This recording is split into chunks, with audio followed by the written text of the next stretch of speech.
Hello and welcome back to Rams Talk Podcast. We're here today just after a pretty depressing 1-1 draw away at basement side Cheltenham Town. We've also got Blackpool to talk about, but before we get on to who's on today and the games that we're going to speak about, as one last plea to vote for us at the Football Content Awards. This is only applying to people who are listening on Sunday because the voting ends on Sunday night at midnight. If you are listening on Sunday, first off, you're a legend for listening so quickly. And yeah, if you can vote for us in the Football Content Awards, the link's all in the description. We'd be really, really grateful as we head up to Anfield in a month's time. But right, let's introduce you to today's cast. First off, Adam Titley, how are you, pal? I'm not too bad, mate. I'm not too bad. 4 points in 2 back-to-back away games. I'm not too bad after that, to be fair. Yeah, it could definitely have been worse. And we've also got Vic Singh. How are you, Vic? Good evening, guys. Yeah, not too bad. Like Adam said, 4 points from the last two. Can't complain. So we keep moving. I think it's the context of it, and I'm sure we'll definitely get onto that later on down the line in the episode. But we want to start off with the good stuff. So Blackpool away. Were you both there? I think were you both there? Yeah. Yeah. And yeah. I mean, I'm the plastic here. I didn't go to either, so we're seeing who the real fans are here. But Adam, I mean, looking at the performance overall, we looked really solid at the back. Their goal came from a massive deflection. We looked devastating on the counter attack, and it was just the perfect away performance, wasn't it? Yeah, I think the first half was how we expected it to go. Obviously, Blackpool very good at home in this division. I don't believe they'd lost yet at home until we won there, and then first half was very cagey. Obviously, we probably should have gone in at 1-0 up, but then again, I thought Jordan Rhodes had an opportunity where he could have put it in the back of the net, but Wildsmith made a superb save. And then second half, just superb on the counter attack, weren't we? I think Barkhazen was brilliant coming forward. I thought he looked really dangerous whenever he came through, and just everything we seemed to cross in looked like it was going to get on the end of it. And I think that was the one game where, along with Peterborough, every time we came forwards, I felt so confident we'd put something in the back of the net.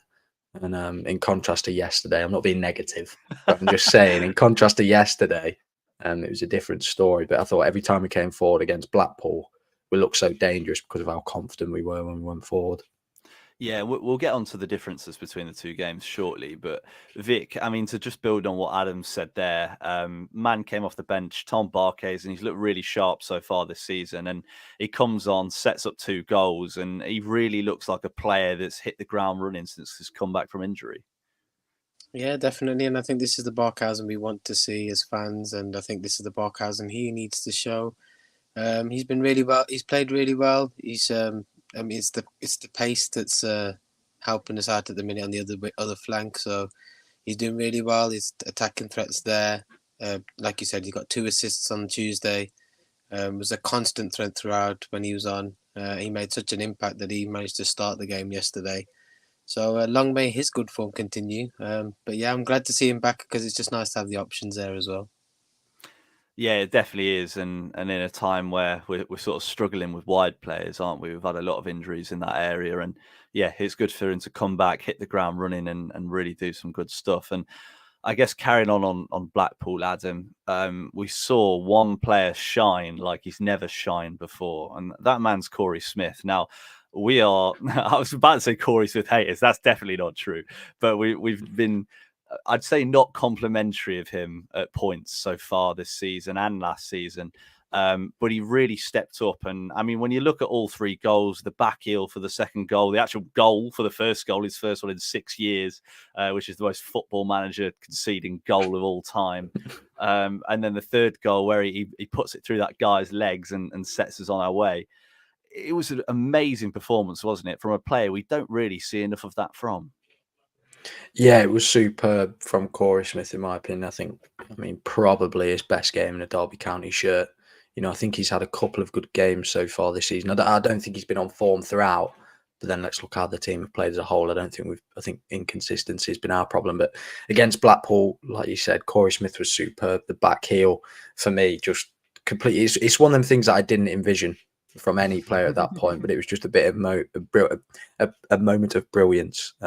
That really just sent us on our way. And then the nutmeg again was superb. And it just seemed like Corey Smith was just driving down the middle, in my opinion, and then out wide. And then he just was flowing with confidence. He had confidence going through him, and he was instrumental in that victory against Blackpool, in my opinion. I think that's probably his best game in a Derby County shirt so far. And like Vic says, long may it continue. You need to stop saying that. We can't say that to everything. It loses its meaning. It loses it. Vic, I mean, we spoke about Smith there, and he was really impressive. But I think part of what made his performance so good was the supporting cast alongside him. He had Max Bird and he had Tyrese Forner. I mean, when you look at the two of them, they've got a lot of legs. Don't you think that made a huge difference in opening the game up and giving Smith a little bit more room? Yeah, definitely. It's sort of given the midfield a bit of balance I've been crying out for the last few weeks. Like you said, because they've got the legs, it allowed Smith to have more of an influence on the game. And I think with the way he played on Tuesday, I think that was the Corey Smith we all envisaged that we signed when we first announced him, because we'd seen what he'd done at Swansea, and he's quite, excuse me, he's quite good at. Struggling, mate. I know, yeah. He's quite good at just like Corey Smith form, but now. But no, he's done really well. Again, like I said, because he's had the legs with Forner, and Max Bird played really well on Tuesday as well. It was nice to see him play a bit more further forward. I think he's probably more used to playing that number 10 role. But Smith dominated the game. He really grabbed it by the scruff of the neck, didn't he? Really, and that's essentially what got us through. And he had a hand in all 3 goals. So yeah, he was really impressive for us on Tuesday. He was, and I mean, sort of move on from that. Corey Smith looked really good in that game. He had a lot of space. We were hitting teams on the break. We scored, 2-3 really good counter-attacking goals. And then we get to Saturday and we play against Cheltenham. It was like a home game. They sat really, really deep.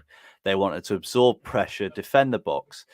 And it seems to be the case for Derby this season. When teams attack us and teams come at us and try and match us, we play really well. We hit them on the break. I mean, Peterborough's a great example. I know a lot of people said we didn't play well at Bolton, but without the pretty fraudulent red card, we'd probably have got at least a point out of that game. And then obviously Peterborough as well. And when we play against teams that sit back, we play very one-dimensionally. We just try and whip it into the box all the time, try and find the likes of Waghorn and Collins and hope and pray that they, win the first ball or win a knockdown. And teams seem really happy to defend against us, and we struggle to put those chances away. And I just want to open it up to both of you. I guess I'll come to Adam first to make it easier, because we're talking over the internet and not face to face. But how do you see Derby changing that, and why do we shape up the way we do against teams that shape up like that against us? I think for me, obviously, Paul Warne is his style of football, and I think at the moment there are many positives in the way that we play. I just don't think we're firing at the moment. I know Cheltenham fan who we did the preview with said that he just doesn't see Derby firing at the moment. But at the end of the day, we're still in the top 10 of the division. I know we want to be a lot higher, but we're still very consistent. I think, inconsistent. Sorry, I think obviously somebody said on Twitter, I saw that we're 6 unbeaten now or something like that. I think it's just a minor tweak that would change it for us. I think a little bit more pressure and maybe a higher back line when playing teams that sit deep. Because I think what we saw at Cheltenham was that at times when we needed to put on pressure on Cheltenham's back four, because when we did that or whenever we ran at them, they struggled. I thought Cheltenham were better definitely coming forward than they were at the back.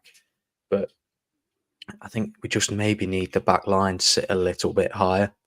I know obviously teams will play long ball, but we've got some pretty pacey defenders. I think Cashin can definitely run his legs off. I mean, Niambe has been superb. Yeah, he has. He's got really a lot of pace. So I don't think we should be too worried about balls coming over the back line. But if we step up the back four a little against teams that do sit back, definitely at home we should be doing that. I think we saw at Cheltenham, we were almost scared to come near the halfway line in case they counter-attacked us. I think at one point we had 5 at the back, which was really unnecessary from the fans' viewpoint, when the game was late on, 10 minutes to go, and we still had 5 men at the back in a situation where the ball was in Cheltenham's corner. So maybe it's just the tweak of moving the back line further forward, but I don't think we're far off that switching moment. I think I said that a lot last season when we were struggling at times. I feel like we were just one simple change away from really hitting form and really starting to fire, and obviously went on that amazing unbeaten run last season. I think we found back then. So I think we're a couple of games off it maybe, but a little tweak of the formation or maybe a bit of squad rotation. I think we'll be off and running. But obviously we have to remember we are in League One, and we're not going to be playing Manchester City free-flowing passing football. At times it will be scrappy, but you can only beat what's in front of you at the end of the day in the division, whether that be Cheltenham, Blackpool. You have to match them. And I think maybe just a tiny tweak of the formation, maybe the back line coming a bit further forward would help us quite a lot. Well, we've got a comment from Matt who said that with the way that we played, we were too predictable, too one-dimensional with the wingers that we had.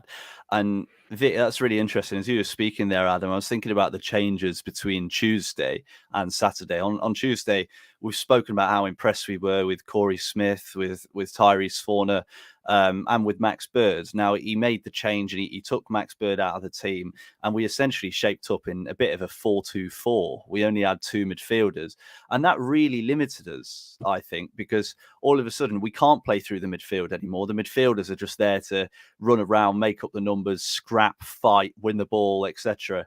And you've got four attackers sort of trying to all do the same thing. And it was massively different. And it made us look, like Matt said, more predictable, more one-dimensional. You know, you've not got the angles. You can't make the triangles that you'd make with a midfield three. And Vic, I mean, can you work out why he might have done that? Because I've really thought about it. And yes, we've put two up top, I guess, technically. We're playing against a team that have struggled all season, hadn't scored before Saturday. Obviously, it was us that were going to break that. And he's put two up top, and it just didn't work. Why do you think he did that?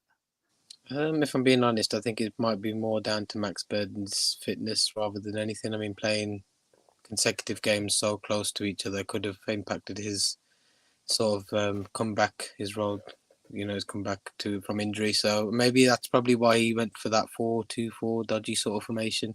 Maybe he thought if we took Wagon up, he might be able to press a bit more. But again, like you said, it didn't make any sense to me. I wanted to change the midfield three dynamic, and if we were going to do that, it had to be for a like for replacement. So if we're going to take Bird out, we should have put someone that we know could have done the running. Maybe Sibley, maybe Connor from the off.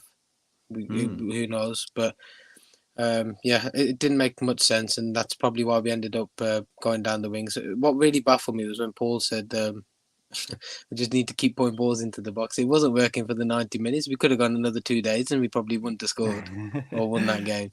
So, yeah, I think we do need to sort of find that midfield balance again with and without Bird, because for all we know, these injuries can pop up anytime in the season.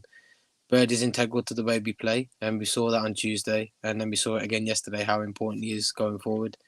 So maybe we just need to find a bit more balance in that midfield. Maybe give somebody else a go. Now that Connor's back, maybe we might see him play maybe in the number 10 role, which is probably his most suited from his career. So we could see that as well. But like I said, I do think we need to start playing more through the middle rather than just on the wings, because we are too one-dimensional.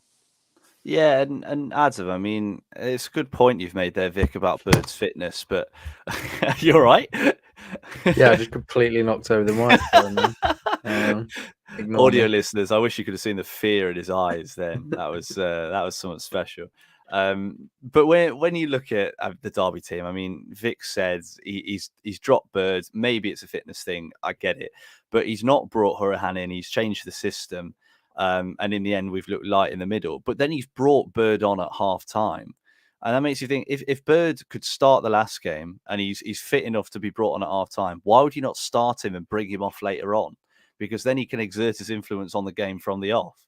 He was brought on when it was already 1-1. We'd had a pretty poor half. And yes, he made a difference, but we wouldn't have had those problems in the first place if he'd played. And it just seems really strange to me that he's chosen, which is on paper possibly a weaker team, no one can work it out, can they? That's what Twitter's been on about. Why did he do it? I think, I mean, to look at the one side of it, I think we've been on about it all season that players need to be rested, and maybe Max Bird returning from injury against Blackpool and then playing him again for a second 90 minutes and starting him was a little bit risky. Two games in 2 weeks, and then also, I mean, maybe it is just that, and also I mean, I don't like to say this, but we've seen it in the past with Derby. I think we turned up to Cheltenham expecting an easier game than what it was. Definitely.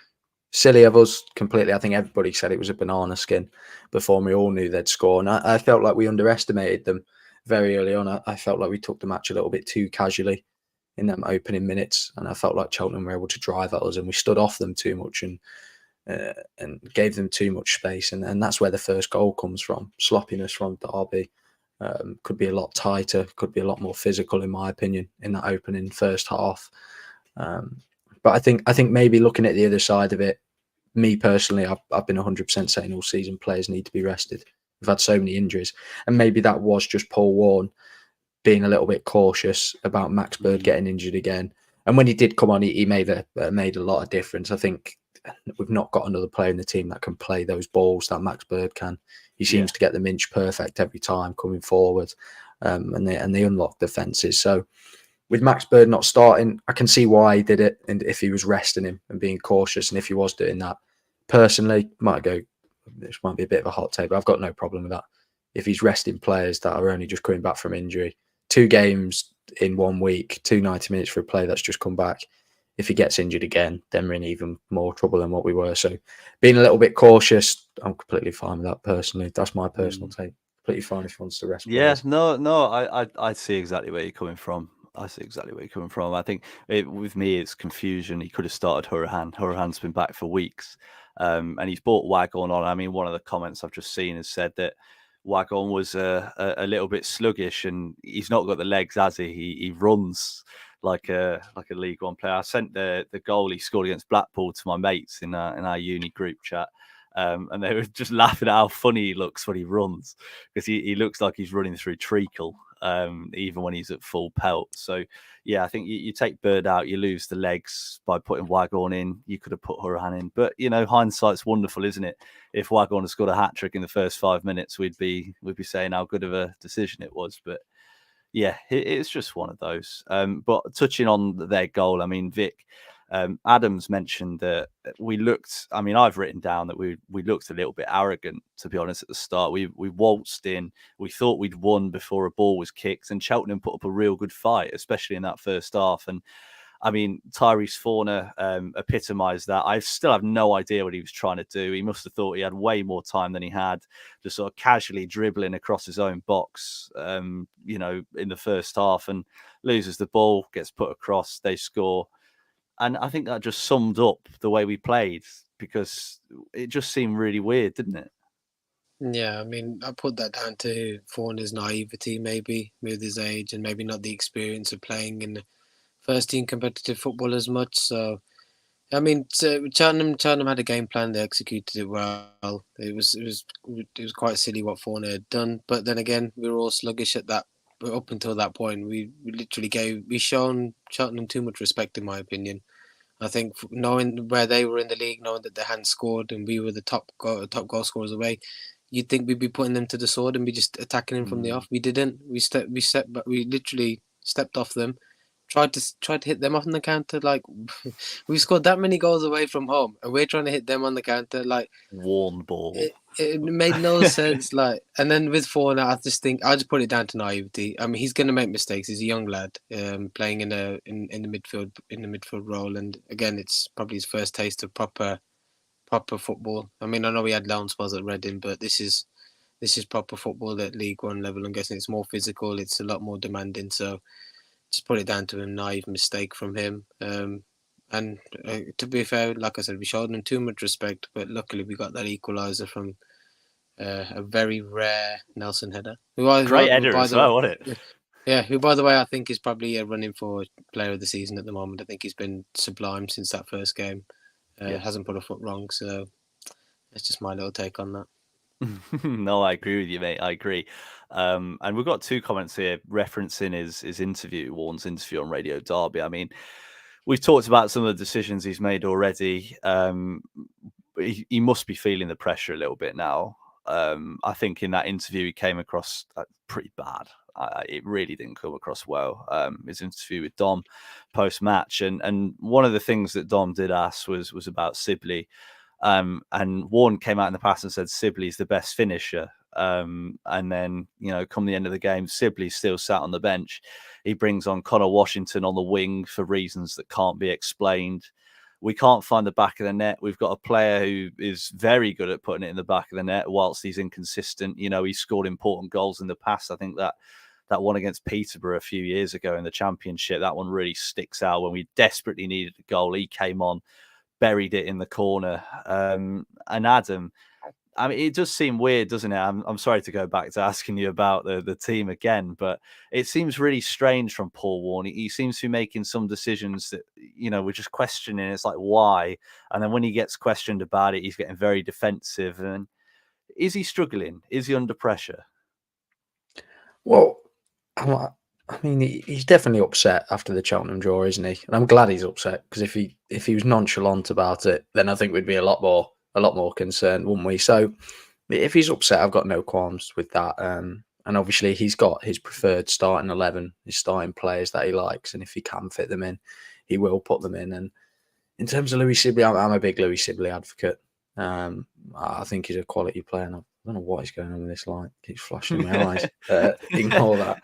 But Louis Sibley, for me, is a player that can come on and change a game, or add an injection of pace and unpredictability that I think a lot of people have described it as one-dimensional and predictable.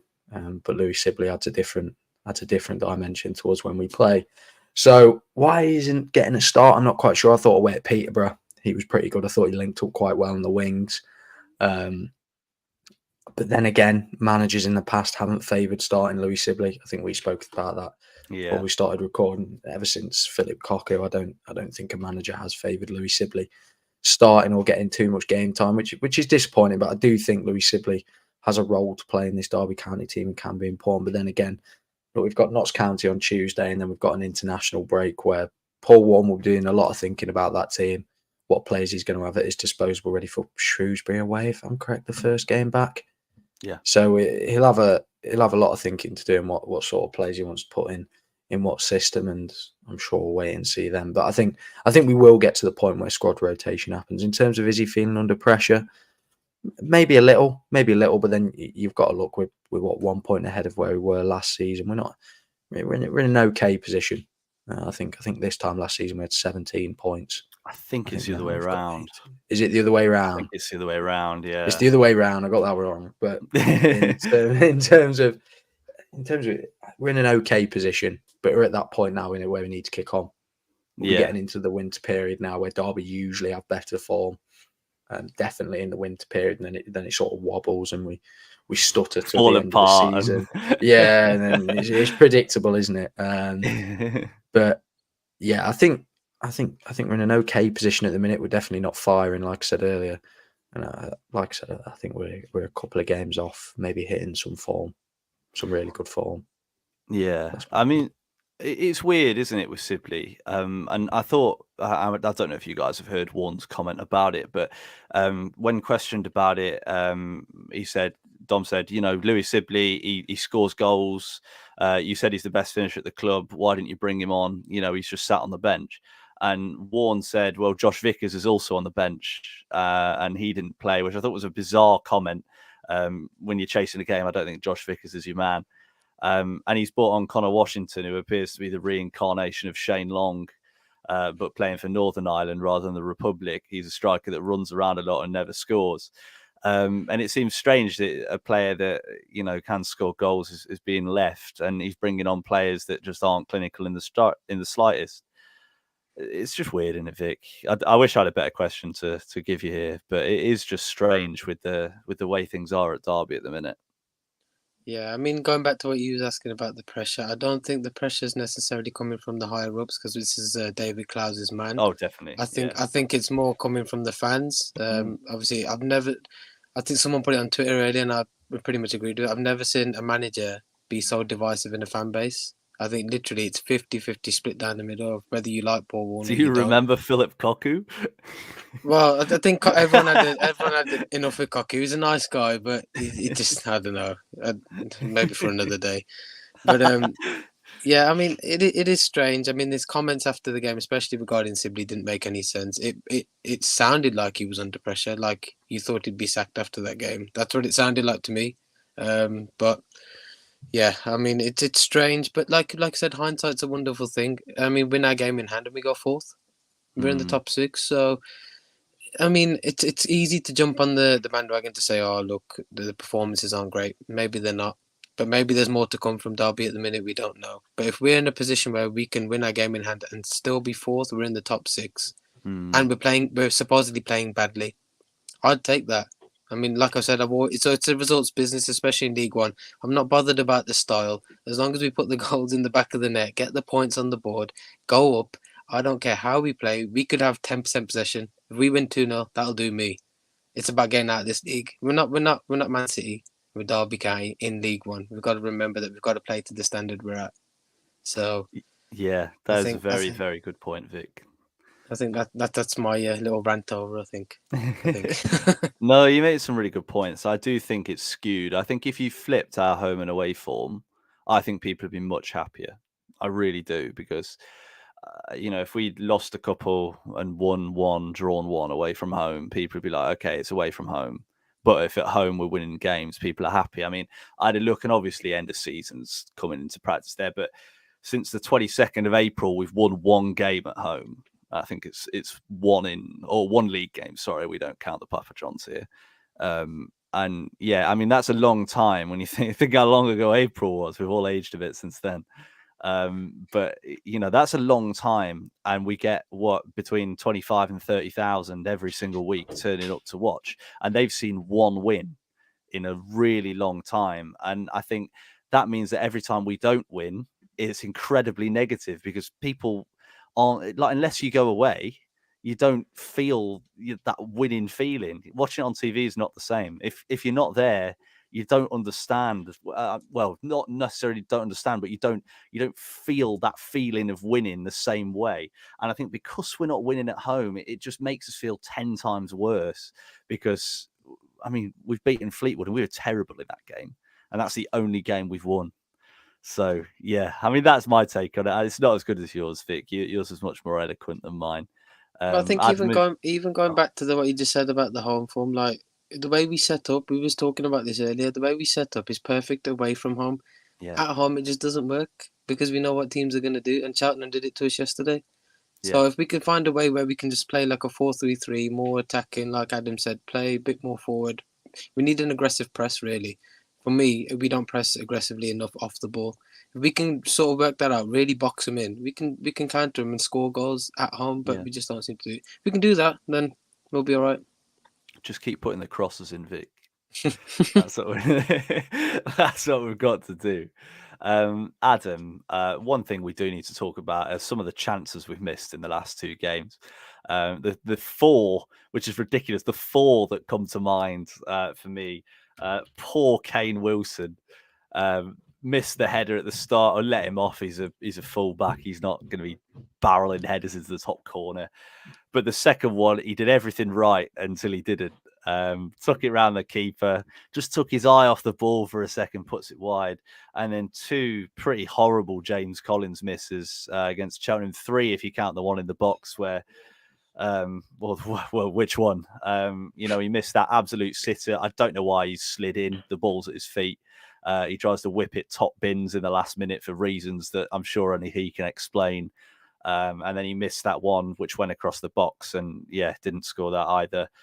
Probably should have also scored the header, which Curtis Nelson ended up burying as well. So why are we so bad in front of goal? What is it? What is going on?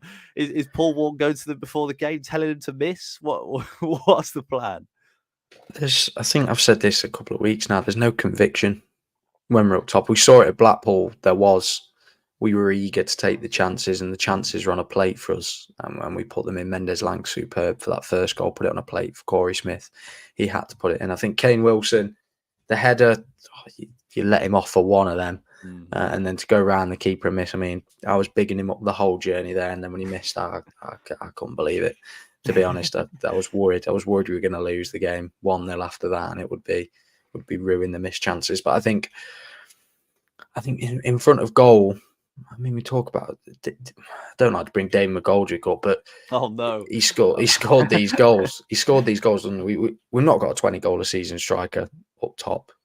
No disrespect to James Collins, he can finish, and we've seen him finish in recent weeks. But I think,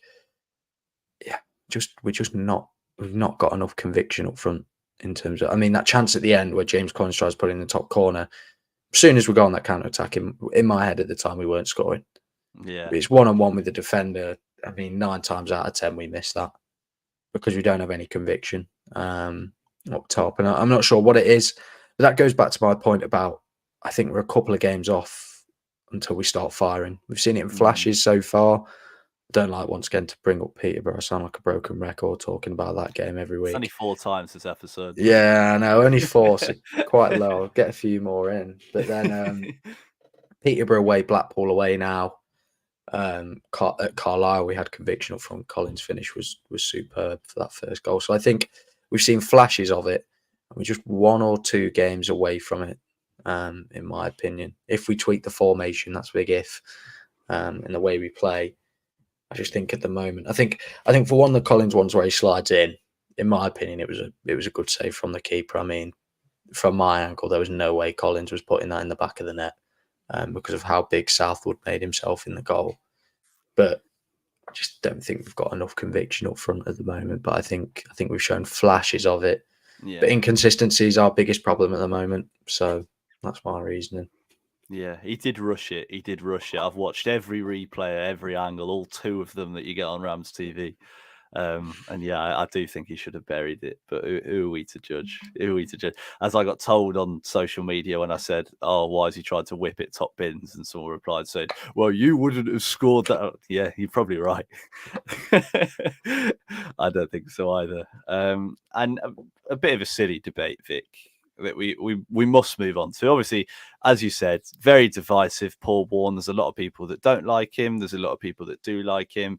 And you end up, when there's a bit of a battle like that, you have incredibly polarizing sides. It reminds me of the Kelleroos debate. You had some people that would defend him until his very death. He could score a hat-trick of own goals and people would still defend him. And then there's the people where he could have the best game of his life and he'd still be the culprit.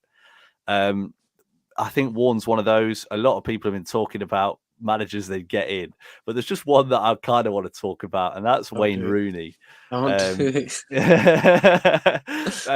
let's put it out there, I do not want Wayne Rooney here. I'm going to say the word allegedly for lawsuit reasons, but allegedly he was involved with the Kirchner takeover, and allegedly he left his position because that takeover didn't go through, and allegedly, according to a lot of people at the club, he's a bit of a scumbag. So Wayne Rooney, he people would want him back. I mean, why?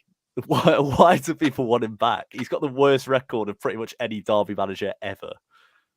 I think it was the novelty of it when we had that season where we were going down. He was supposedly was a great man manager, but I always thought the brains behind that, the way we played that season, was Liam Rosenior, if I'm honest. I would say his name too loud, Vic. Oh no, they're going to come for me now. But, honestly, I thought Liam Rosenior was more the brains than Wayne Rooney. I wouldn't take it back. I just don't think we need him. Like, if being honest now, if we look at who's available in the market currently, say if Paul Warne were to go, who would you replace him with? People said Darren Moore. Darren Moore plays a back 3. No point. He's at Huddersfield anyway. Then you're looking at people like Chris Wilder. Chris Wilder won't come here. And he plays back 3 as well. John Eustace. He's got a bit of free time now. You know what? I wouldn't mind that, to be fair. But I'm gonna stick. I'm just gonna stick with Paul Warne, just because I think we've had enough chopping and changing. I think the mentality of the fan base, because of all the chopping and changing we've done over the years during the Mel Morris period, is now rubbed off on the fans that we need to sort of sack managers after not winning 3 games. There's no point. We need a bit of stability. So Paul will hopefully eventually get it right. He just needs to tweak the formation, like we've been saying all episode. If he can tweak that, find a way to win at home. We're already doing all right away. There's no reason why. The sky's the limit then, isn't it? So, yeah, forget Wayne Rooney. Let him go to Birmingham. We all know he's heading there, so let him go there and make a car crash of it there. Yeah, it's going to be entertaining. I've seen Ashley Cole's in his coaching staff as well. So we'll see, won't we? We'll see how that goes. Thoughts and prayers to Birmingham, because it's Gary Cook who's involved with them, and he's who's brought Rooney in. So the deadly trio that were at Derby are returning to English football, which is not good. But I'll know what a club for it to happen at. That's very, very upsetting, isn't it? And before we look ahead to Notts County, Adam, one thing that's good to bring up is people coming back from injury. We've obviously got the international break coming up next week, so who knows what next week's episode will be like? What can we conjure up? Probably something very terrible. But we've got 3 players coming back. Joe Ward, who was a star of pre-season. You've got Callum Elder, who's had a bit of an up and down start, I'd say. And then you've got Tyrese John Jules, who looked really sharp when he played against Peterborough, of all teams. Who'd have thought? Can't mention that 5 times we've mentioned that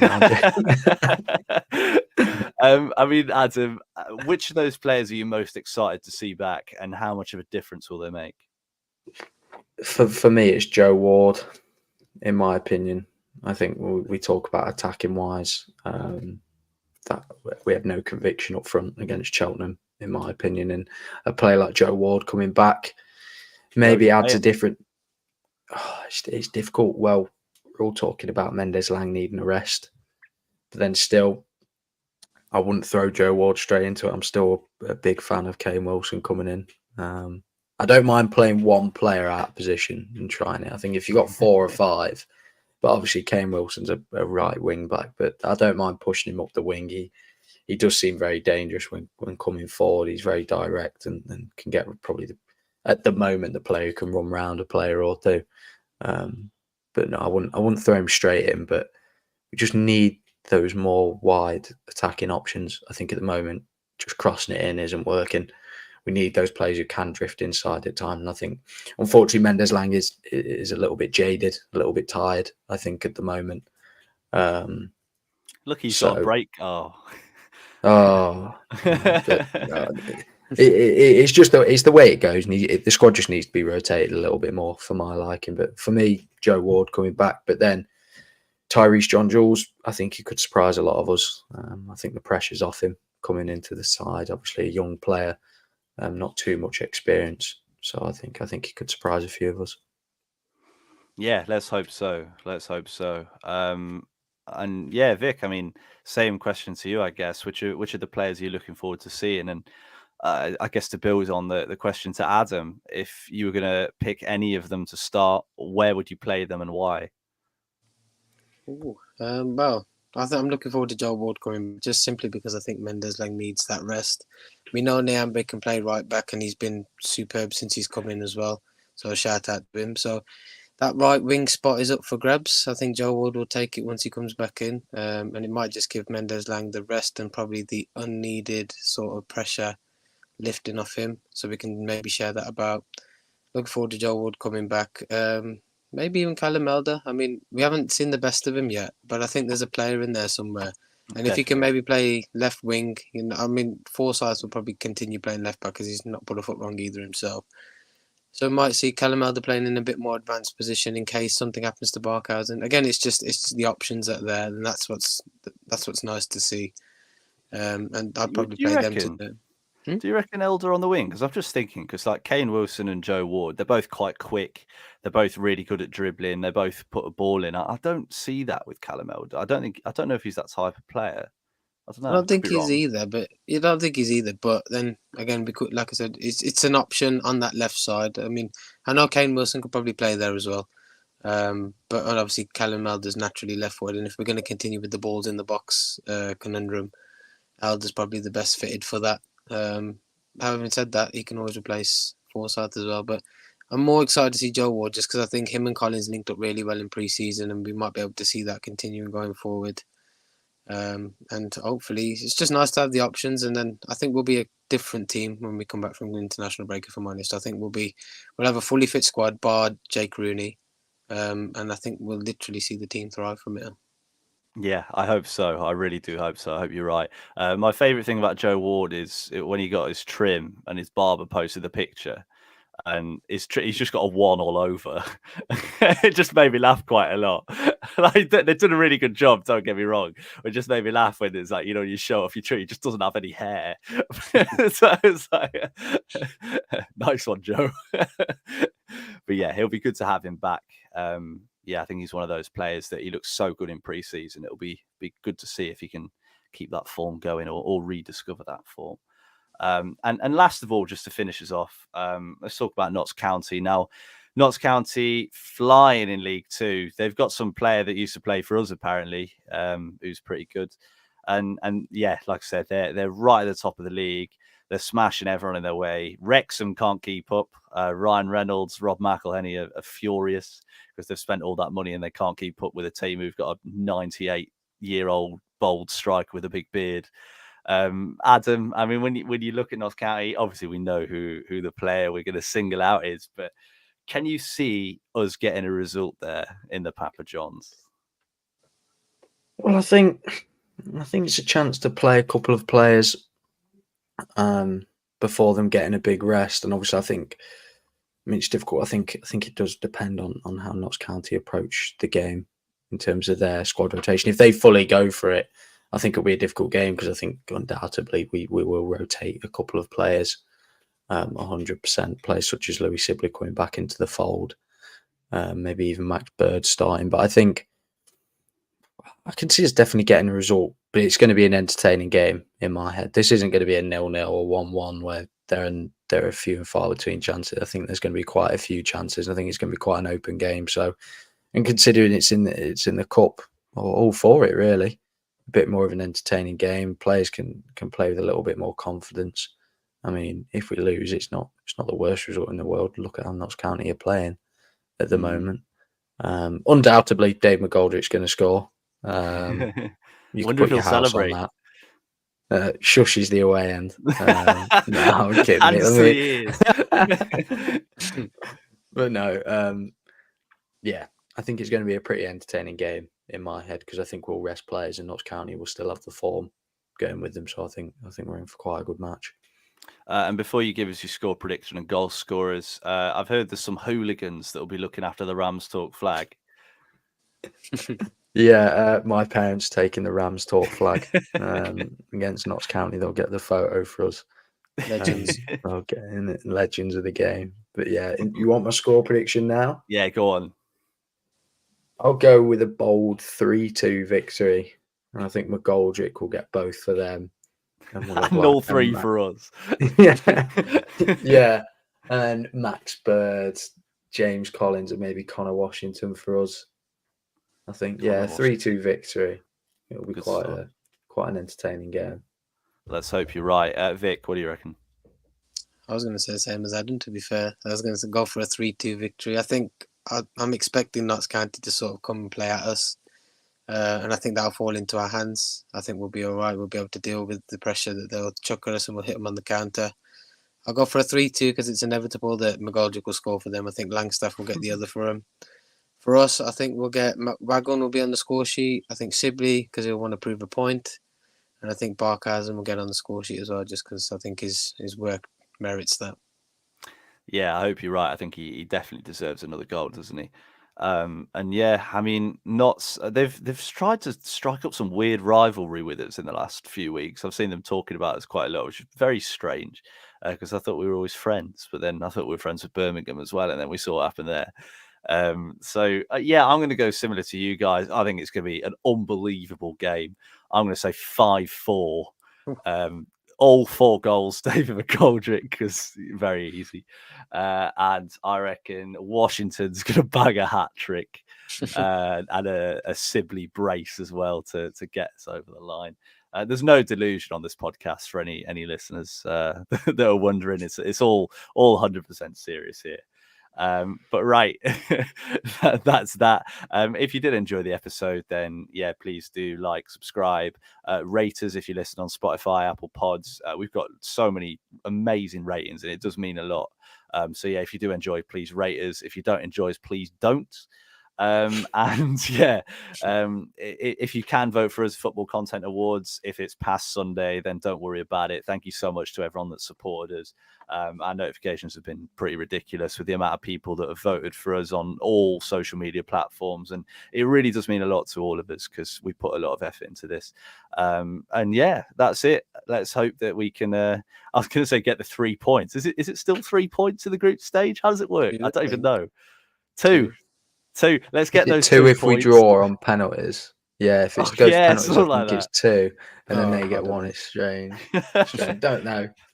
Let's get a mystery amount of points. Have a good game against Notts County, and we'll see you for what I'm sure will be an international break special. So thank you very much for listening. Goodbye from me. Goodbye from me. And goodbye from me. Thank you very much, everyone.